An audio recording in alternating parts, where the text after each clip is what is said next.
C'est une question qui devrait sans doute intéresser les habitants des pays où sévissent des maladies comme la fièvre jaune, la dengue, Zika ou encore le chikungunya. Une question qui ne manque pas de piquant. Antoine Delpierre nous a rejoint pour en parler. Bonsoir Antoine. Bonsoir Mohamed. Les moustiques seraient-ils, je dis bien, attirés par les répulsifs censés les éloigner?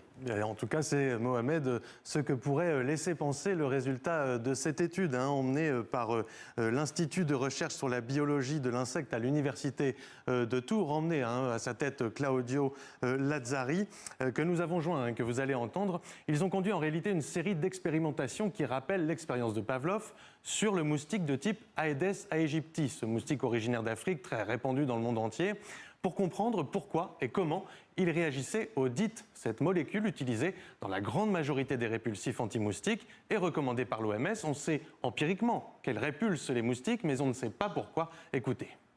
Nous avons dressé les moustiques, associé les DIT avec les sangs, et là on a vu qu'à peu près 60%, dans plus de 60% des moustiques, lorsqu'on présentait les DIT toutes seules, se sentaient attirés. Ils s'approchaient, essayaient de piquer. Et c'est ça que nous avons démontré dans notre travail, que c'est ça le cas. Les moustiques ne sont pas robots qui vont s'éloigner lorsqu'ils détectent un répulsif, mais ils vont les détecter et en fonction de l'expérience préalable de chaque individu, il peut se sentir attiré si les conditions étaient telles que ces répulsifs pouvaient prédire la proximité d'un repas.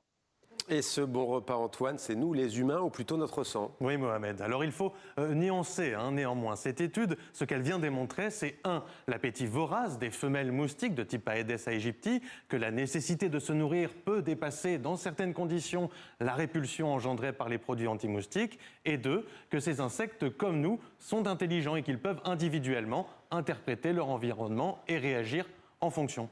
Et pour autant, Antoine, peut-on dire que ces répulsifs ne servent plus du tout à rien? Non, Mohamed, gardons notre sang-froid, si j'ose dire. Ce que démontrent aussi les auteurs de cette étude, c'est que les moustiques élevés à l'air ambiant, c'est-à-dire des moustiques qui n'ont pas été entraînés à associer le sang au répulsif, ont tous cherché à l'éviter. Le DIT reste donc le répulsif le plus efficace pour se protéger des maladies transmissibles par ces insectes.